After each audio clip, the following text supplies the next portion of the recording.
Hello folks, my name's Kitten and welcome to my little showcase video. I'm showcasing a house I'm hoping to build on Azure Twilight's modded Minecraft server. So let's get on with the showcase.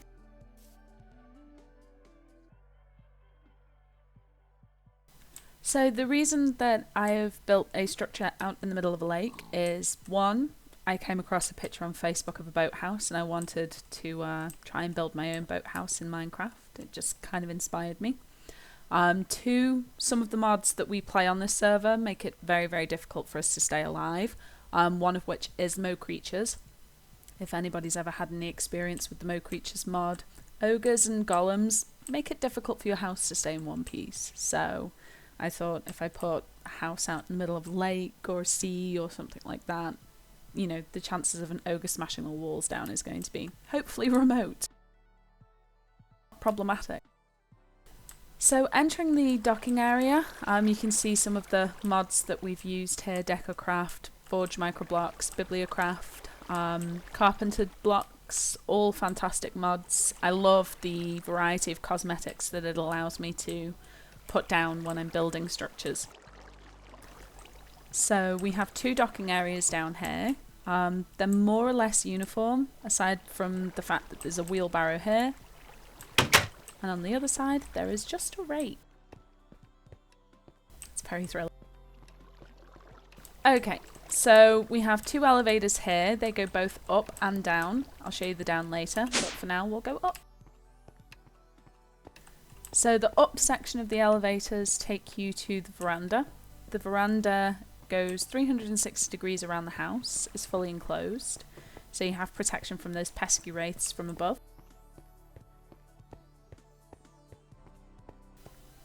And don't congratulate me on the views or anything else like that, because if I do build this on the multiplayer server, the chances of me getting a location as nice as this is quite remote.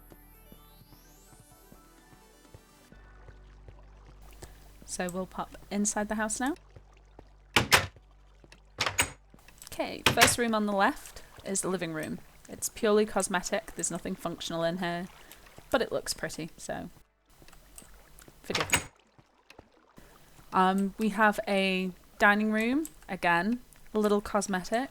However, behind the entertainment area are carpenter doors that are disguised as the fitted quarried stone. Behind those are 8 freezers. Obviously, we have Environmine. Anybody who's familiar with Environmine can see the telltale signs of the mod here. Your food rots so quickly in Environmine that having freezers is important so that you can obviously keep yourself fed. With Hunger Overhaul, Pam's Harvestcraft, I mean, there's so many mods in our modded server. If I can remember most of them, I'll list them in the description of the video. The kitchen is semi-functional, semi-cosmetic. Obviously there's the presser for the soybeans, the stone basin, the furnaces. I love applied Energistics way of cooking bread, or making bread should I say, because you just take one wheat, turns into one bread after you cook it in a furnace. It just requires more labour. But yeah, if wheat is scarce, it's a really simple way to get it. Okay. Room on the right. This room kind of stumped me because obviously I have the enchanting room here. So I just decided to throw a piano and a harp in there and call it a hobby room. And up the stairs we have the communal bedrooms. Obviously, as I said earlier, there is the hope that this will be built on a multiplayer modded server, so multiple bedrooms is kind of important, as this is going to be what I hope, a home base. There's Tinker's area here and a Bibliocraft area there, simply because I didn't know what else to put there, so I just threw something there so it didn't look boring and plain. These two rooms are both Decocraft bathrooms. They're just simply cosmetic, but they look the part. And up the elevator to the loft. Originally the loft was open plan, but I decided to section it off just to demonstrate that the rooms, for lack of a better term, can be used. How people would like to use them or would use them I don't know. They could potentially become extra bedrooms if we get more players on the server, or a workshop area, depending on what's needed. But the room itself is flexible enough to be jiggled around, so that's good.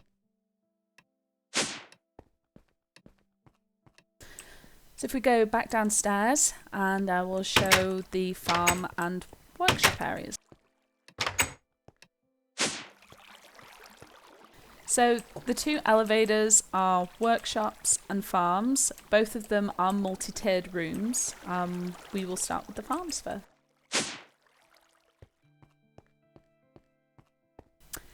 I'm a big fan of manual farms, so I have a manual farm here. I know that Antithesis could probably in a jiffy turn everything fully automated if he had the room and the resources for it, but I really love farming, more so than I do mining. Sounds weird. So in this room we have mostly vanilla basics: sugarcane, potatoes, carrots, wheat, and then we have the Harvestcraft basics: peanuts, soybeans, grapes, so that you can make PB&Js.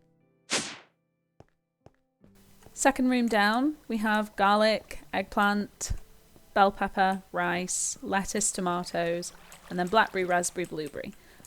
We also have spice of life on the server, so there are diminishing returns if you eat the same food over and over and over again. So that's why we have variety down here.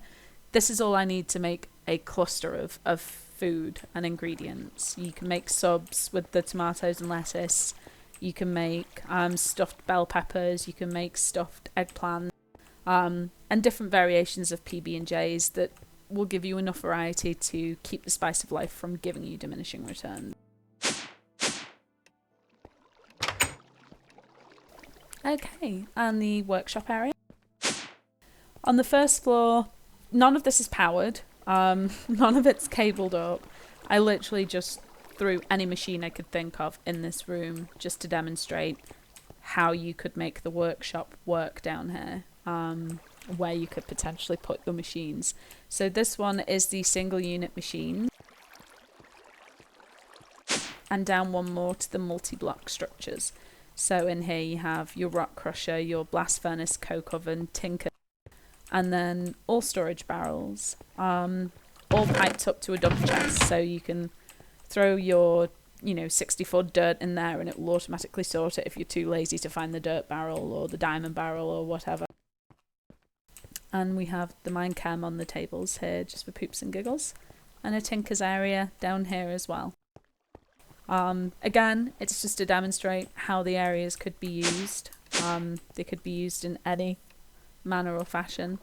What I will do is, since that is more or less the Boathouse, is if anybody who watches this video is interested in playing on Azure Twilight's modded Minecraft server, I'll put all of the information you need in order to get connected in the video description.